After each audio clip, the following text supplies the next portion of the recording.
Hello and welcome back to Oba's Trending Gist, where we dissect the stories making waves across the nation. And today we are diving deep into a heated debate that erupted on Arise News, the morning show. The topic: the recent raid by the Economic and Financial Crimes Commission, the EFCC, at a hotel located within the Olusegun Obasanjo Presidential Library complex.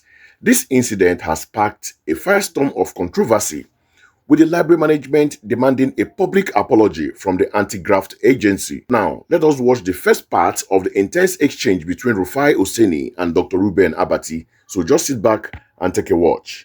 In what they said was, quote, gangster-like induced chaos. And, by the sound of it, this was a sting operation that became very violent very quickly. So I'll take your reaction to this story. You see, exactly, Dr. Abati. This is your answer. You see, when I tell you that these anomalies, this madness comes from the top echelons in this country, you argue with me but this is, in what sane country? Maybe we can say for America, because America is no longer sane under Trump. This is what an ICE will do. But in what sane country that has a democracy? You have an intel or someone, you come in a sting operation, you start to shoot sporadically in a place, enter Gestapo-like style, because you want to pick up people, endangering the lives of other guests that are there. If stray bullets had hit people now, and you see in all of this, EFCC will never take responsibility. It's not today the video. Do you see the video that was making the rounds about that woman that they broke into, they were looking for somebody that was living in the same block of flats. They broke into they destroyed her television set and destroyed many things, and they went like that. It's not today. So when we are talking about everybody must respect it, like everybody, I answer you, Dr. Abati. But in what sane country? You have traveled far and wide. In what sane country? You have other people you are going to track, then you go into the place, disrupt people's livelihood in the name of going to do a bust operation. In what sane country do you have people, politicians come out to say how they rig election and everybody is looking at them today? In what sane country do you have people committing all sorts of atrocious activity? In what same country do you have top politicians like Oshomole disrupting airlines? Till today, nothing has been done because, it's your word against mine. In what same country do you have people even telling airlines in some cases to wait that big man is coming, so they delay flights because big man is coming? So sometimes we talk as if Nigeria is a sane country. All of these things come from the top. In a country where the leadership shows a level of piety, respect for the law, definitely things will move better. It's because we have leaders that are not showing respect for the law, and people are learning so quick from these leaders. And as they learn so quick from these leaders, things move on. The issues that the EFCC is supposed to sort out, you hardly get anything from that. Is it not the same EFCC chief that was back? Oh, if we don't bring with the evidence we have against Yahya Bello today, where are we on that case? So, Dr. Abati, with due respect, you and I know, except you want to pontificate, that it's not a sane country. You only respect the rule of law if you are not in power. Once you are in power and have affiliation, people violate the rule of law. But it must start with the leaders first, because it permeates into the people. So that's the point. Look at it again. So, as we just saw, Rufai Oseni comes out swinging, vehemently condemning the EFCC's tactics. He labeled their action as madness that stems from the highest level of power in the country. Oseni questions the professionalism of the EFCC's sting operation, highlighting the indiscriminate shooting and the Gestapo-like manner in which they enter the premises.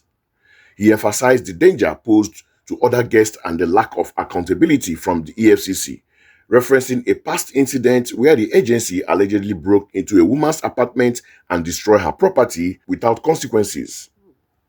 This set the stage for a powerful argument about the rule of law and the conduct of our security agencies. Now, let's see how the conversation unfolds in the second part of this clip. While the argument about leadership by example is very valid, it's also valid to say that as a citizen, you don't have the right under the laws of the country to say because our leaders are misbehaving, I will also misbehave. Because a commissioner of police will drive against traffic. Let me also drive against traffic. No, that kind of argument cannot hold, within the framework, within the theory, within what we know. But however, leaders behave badly. After all, Chinua Achebe said many years ago that leadership is the problem. Now to go directly to the Olusegun Obasanjo Presidential Library. Now, Vitalis Otes, who is the managing director of the OOPL, is alleging, and the issues they are raising is, 1, invasion of private property. 2, violation of the rights of OOPL as a private, corporate concern. 3, the violation of the fundamental human rights of the persons who were at the venue on that day, many of them who, as a result of the chaos, got injured, panicked and all that.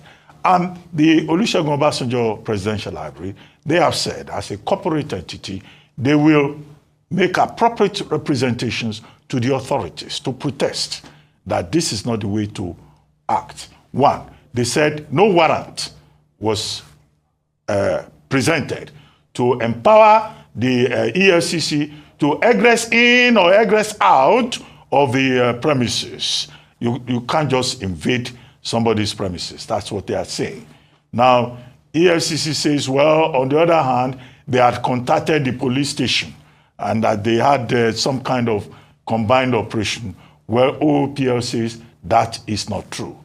3, they said they were acting on an intelligence tip-off that some Yahoo boys, internet fraudsters, were there, and that in Abeokuta they arrested about 10.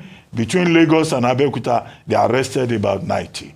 So the question to raise here is that EFCC will have to respond to these allegations about the modalities of their operation and about what particularly transpired at the Obasanjo Presidential Library. Because here there's an institution, whose reputation is also being called to question. Because the insinuation is that they are saying, oh, that premises is like a haven for fraudsters. And they say that is not true. Mm-hmm. So the second issue is about the operation. Mm-hmm. So I think the ball is in the court of the EFCC to provide necessary clarifications and to respond to the posers that have been raised. Now, they said one Olakpade was the man who led the operation. Who is this Olakpade EFCC team lead who was saying he will shoot people, he will commit any atrocity?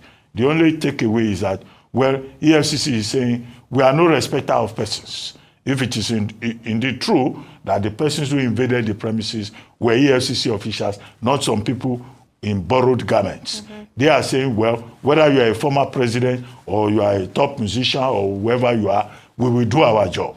That's the only part of it. But there are procedural issues that have been raised by Vitalis Otes that should be responded to.